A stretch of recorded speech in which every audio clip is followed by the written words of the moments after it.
Uber Eats avoids landmark ruling on workers' status by settling case with delivery rider. So this delivery rider took them to court and scored big time. Well done. Settlement by Australian arm of company comes before federal court could rule whether sacked delivery rider Amita Gupta was an employee or a contractor. So he took them to the cleaners and he won. So don't think that you can't win against this company. You can. Uber has settled a high-profile case with one of its food delivery riders, avoiding a landmark ruling on whether gig economy workers are employees or contractors, experts say. And we should actually try and get our hands on that lawsuit and duplicate those efforts here in the United States. The Australian arm of the multinational company settled with former Uber Eats delivery rider Amita Gupta before the full bench of the federal court could rule on whether she was an employee or a contractor. It would have been the first ruling in federal court on the status of Uber's workers. The Transport Workers Union said it believed Uber had settled because the company was facing defeat after a series of critical questions from judges in a court hearing earlier in November.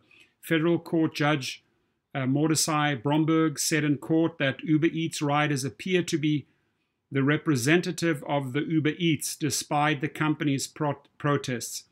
Who would the public have perceived the worker as an emanation of, if not Uber, he asked. It could be anybody. The company's barrister Ian Neal replied, there's nothing that represents her to be an emanation of Uber apart from the fact that she would turn up with food in her hand at the end of a process that had begun with the customer ordering the food. Bromberg asked, why would you assume, given the process starts with Uber and ends with an Uber app, so far as the customer is concerned, why would you assume that the driver is an emanation of the restaurant rather than Uber?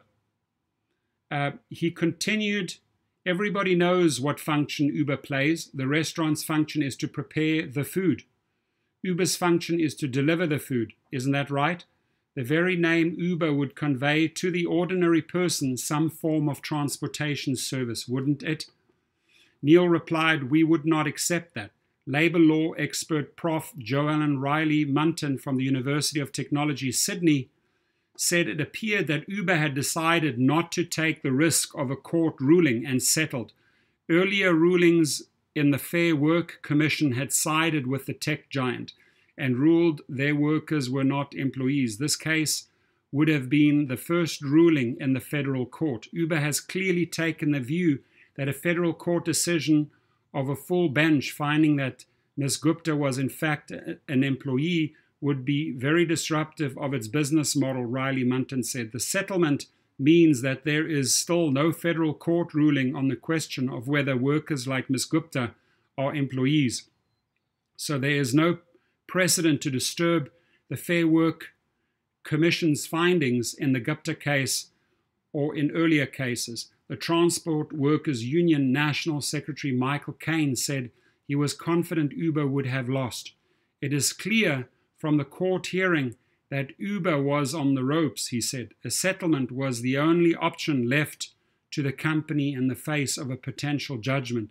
However, Riley Munton said the critical comments in the hearing did not necessarily indicate how a court would have ruled.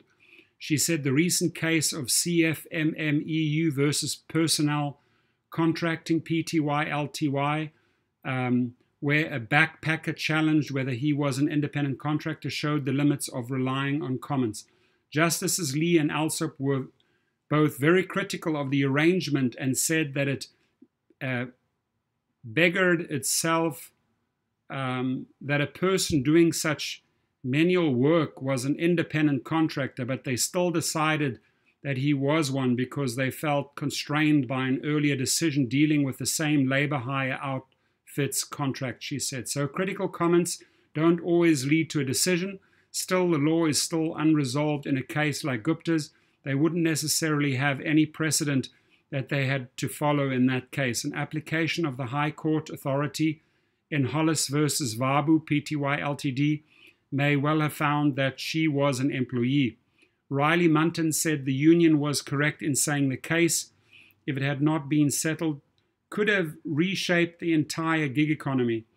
As is always the case with legal decisions, they are decided on their own facts and can be precedent only where the same or very similar facts prevail, she said. Because Uber Eats uses the same contract for all its staff, it would very likely mean that all of its drivers on that contract were employees, and that would have significant ramifications for their business.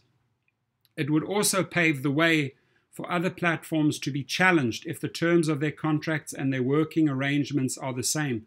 A spokesman for Uber said they welcomed the resolution of the case. Uber Eats has previously won this case in 2 hearings before the Fair Work Commission, a specialist employment tribunal, including before the full bench, which comprised the 3 most senior members of the Fair Work Commission, including the president. Kane said that although the union supported Gupta's outcome, the key to reforming the gig economy was regulation from the government, not legal cases.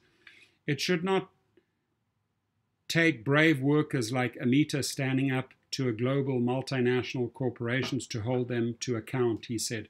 Workers across Australia should have the rights, and the federal government must take responsibility for workers. We urge the government to carefully read the transcript of the hearing and to start looking at Uber with the same jaundiced view that federal court judges in this case did.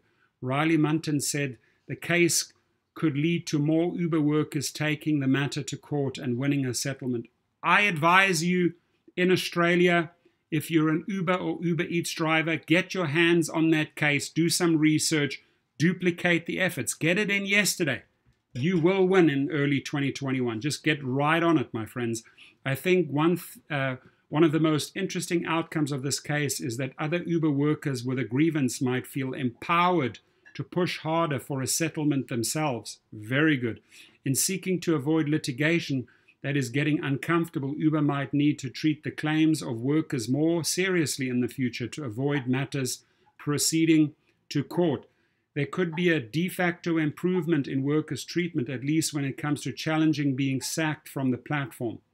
When you get sacked from the platform, my friends, reach out to me. I can write a book, show you how to file your small claims court, join class action lawsuits, put you together with the attorneys, have a wealth of information. In the last few years, I've sued them myself for over $1 million. So congratulations, Amita, and anybody else that is thinking of suing them, please come forth. Gupta had taken the company to court over an unfair dismissal claim after she was cut off from the delivery app for late deliveries. 2 previous rulings in the Fair Work Commission sided with Uber, and she then appealed to the federal court before the settlement. Very cool.